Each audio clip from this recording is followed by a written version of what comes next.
Hi, I'm Mike Berkson. I have cerebral palsy. Hi, I'm Tim Wambach, and I don't. I was born 2 minutes after my twin brother David. When I was born, the doctor told my parents not to expect a lot out of me when I was born because they said I wouldn't be able to talk or lead a normal life. Well, they were right about one thing. You lead an extraordinary life, my man.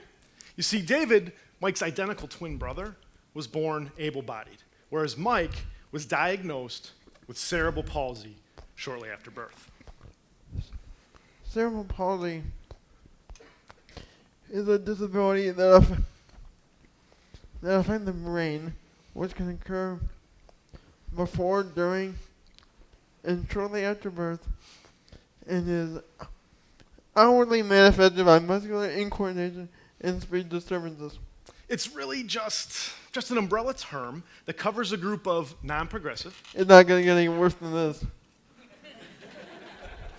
non-contagious You can't catch it. conditions resulting in physical disabilities. Excuse me, physical handicaps. I'm no more disabled than you, my good sir. I know, what can I say? I'm in the slow learning group. Can I redeem myself? Redeem away. All right. Cerebral refers to the area affected in Mike's brain. The experts believe that the condition involves connections between the cortex and other areas of the brain like the cerebellum. Now, palsy refers to, well, I don't want to show off, Mike. Why don't you tell them what palsy is? I will since I have it. Palsy basically means disorder of movement. You see, my body is now hooked up to my brain like an able-bodied person. So basically, I have no control over my physical movements from the chest down. So where an able-bodied person can sit. Oh, jeez. Aha. Stand up. Crawl.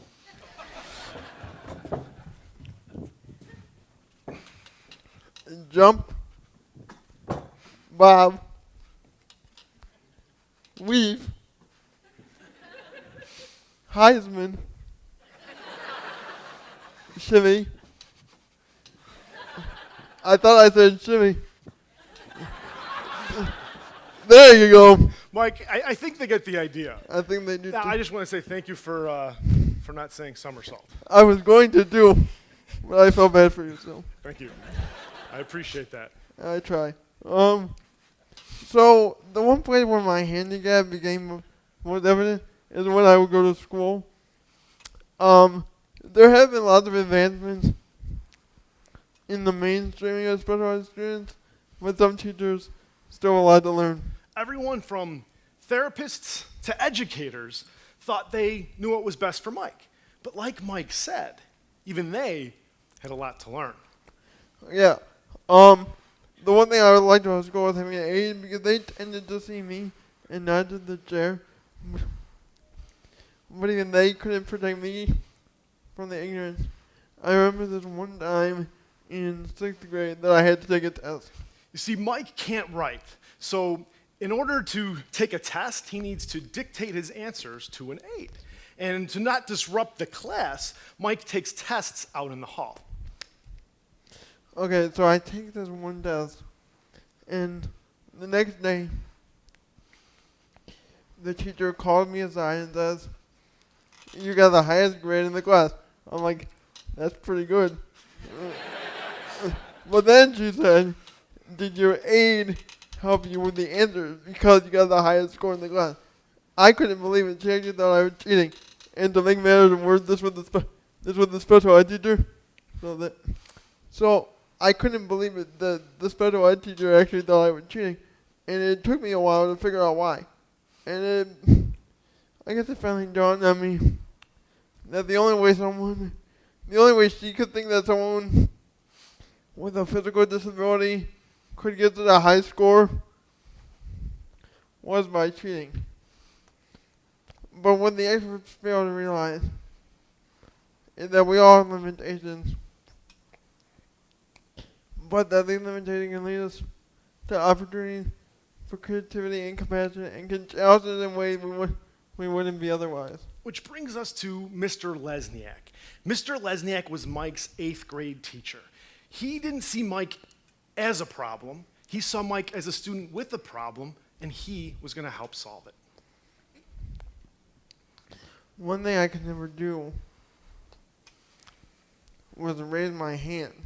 So the teacher would never call on me. But like Tim said, Mr. Lesniak knew I allowed to say and allowed to offer to the class. So he built me this light. It's actually just a bolt light with its own light switch and battery. And what we would do is we would attach it to Mike's chair like so. And then all Mike would have to do is press a button, and then the light would go on above his head. That way, a teacher would know he wanted to be called on. Oh. Mr. Lesniak was the first teacher that really tried to understand what I was going through and really wanted to help me. And for that, I am eternally grateful. Mr. Lesniak was a special teacher to Mike, and their relationship has grown to this day. And there's one thing I learned in school is this. It's not what you think you cannot do, but it's what you know you can do. Hey Tim, why don't you tell them the story about how I made your mind handicap accessible? All right, sounds good. I met Mike when he was 12 years old. He's 22 now. I was hired to be Mike's aide, to help him do the things that he couldn't do for himself. One of the things that Mike loves to do is he loves going to the mall. He loves shopping for movies and music, and he loves the food court. So, our first solo adventure was a trip to the mall. As we rolled in, I noticed for the first time people's reactions to seeing Mike. They'd see Mike and immediately look away. They pull their kids in closer and rush past us, as if they catch what Mike has simply by making eye contact or coming too close. Mike's a handsome devil. See, they agree. What's not to love about a slouchy kid with branch-like arms, with thick glasses, with a goofy, sometimes drooling grin? They didn't see the light in his eyes. They didn't hear his razor-sharp wit. They didn't feel his caring heart. They didn't get to experience his infectious laughter. Ha ha. They simply saw a deformed kid in a wheelchair. They never saw Mike. So our first dining experience, where I actually got to feed Mike, was later that same day. And I had hankering for some Taco Bell. So off to Taco Bell we went. Off we went. 2 hard-shell tacos, please. Now, I know there are probably a couple people out there thinking, maybe in the back over there, Maybe the Twitter people. The Twitter people could be that one. How hard can it be to feed a 12-year-old with cerebral palsy, right? Yeah, you did. Yeah, I know I did. Yeah, I know you. Yeah, I know you did. Yeah, I know I did. Oh, but you didn't. I know. Feeding Mike for the first time was no easy task. In fact, Mike and I actually had our own name for this. Taco Hell. Hell being the operative word. It was crazy. I had tortilla on my torso, beef on my belly, lettuce on my lap, salt on my sock, cheese in places. Well, you never want to have cheese. Hey, watch it. It was a tornado of tostados, an avalanche of avocado, a hurricane of hot sauce. Don't forget the tsunami of sour cream. Sometimes not so accidental. I knew it. I was getting frustrated as each bit of food was falling on Mike. And being the intuitive 12-year-old that Mike was at the time, Mike looked at me and said, Tim, no need to cry or spill Taco Bell. And it was that moment that I was hooked on Mike. So we cleaned up, which a lot of times takes It took a while. a while. But that is the story about how Mike made my mind handicap accessible. Now, working with Mike, I've learned that sometimes we get so caught up in our differences that we lose sight of our likenesses, of our humanity, of what binds us all together. From there on, it became my personal mission to help others see Mike, the person, and not the wheelchair. Mike's an incredible kid. He's intelligent, he's mature, he's funny, and he's so giving. I knew that others didn't necessarily see that when they saw Mike. So it became my job to help them see that. You know, I always felt that there was a greater purpose that Mike and I came into each other's lives when we did. And in this one particular day, back in the spring of 2005, I finally started to understand why. You see, summer was around the corner, and I was out of shape, so I dragged my lazy butt off the couch, and I went for a jog. And on that jog, I had an idea. What if I took Mike and his twin brother David, and we flew down to Orlando, go to Walt Disney World, have as much fun as we possibly could handle at the Magic Kingdom, and then Mike and David would fly back to Chicago, leaving me to run back to create awareness about how Mike lives, to create awareness for cerebral palsy, and to show people what's possible. Because before I came up with this idea, I really wasn't a runner. It's true. Well, we did go to Walt Disney World. I did run back. We did make a difference.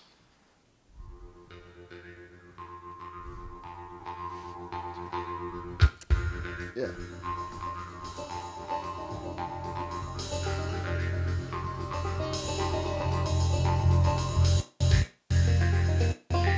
And so it came to pass, 717 miles later, these two individuals living in very different worlds would come to cross that final finish line together. Yes, he could do it. They would do it together. Victory, the impossible. Friends, family, and the community came out to applaud, congratulate, and chronicle this amazing journey. I understand you're real close friends with Mike here, and Absolutely. so what really drove you to try and go out there and run from Florida back to here? I wanted to do something for Mike. We've had just a special relationship, and basically I wanted to bring light to the way with how the way he lives. I wanted to bring awareness to cerebral palsy, and I wanted to show people what's possible. Because I wasn't a runner before I did this. Yeah. All right, here with Dave Berkson.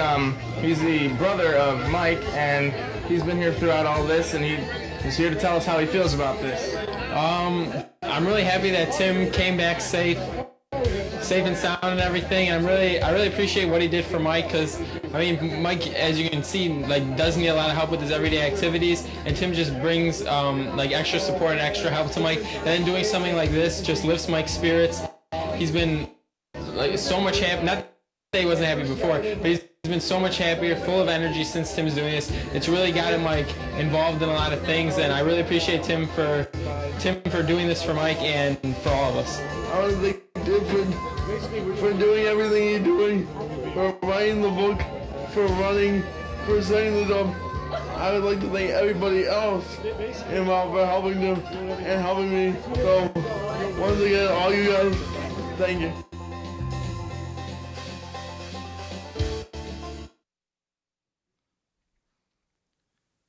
That run.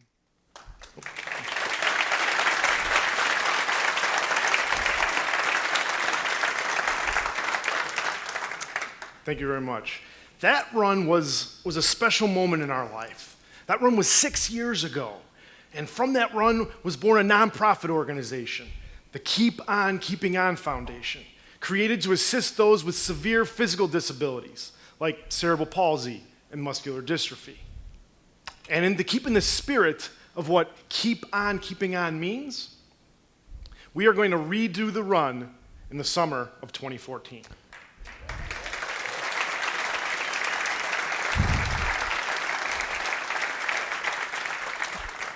And from that organization came a show, Handicap, this about raising awareness, sharing perspective, and inspiring those to pursue their own goals and dreams despite any disability or obstacle.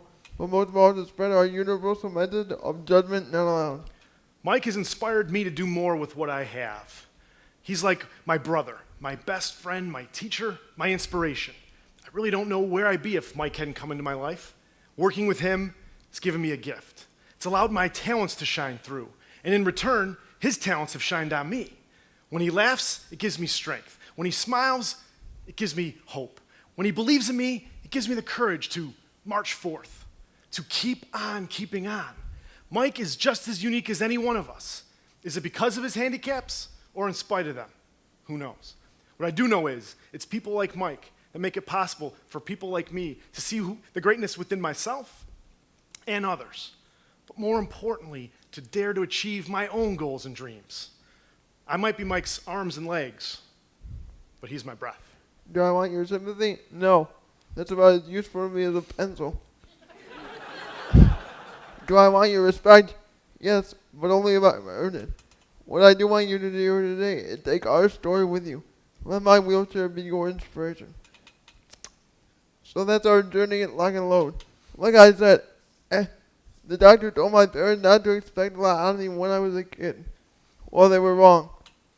I'm working my way through college and want to start a career in film. I've traveled, I've been on dates, I've been published in books and quoted in newspapers. I've done public speaking, and I'm here with you tonight.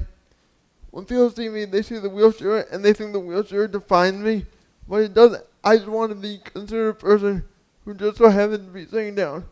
And the way that I do this is by strengthening the aspect of my life that I do have control over, namely my mind and my attitude.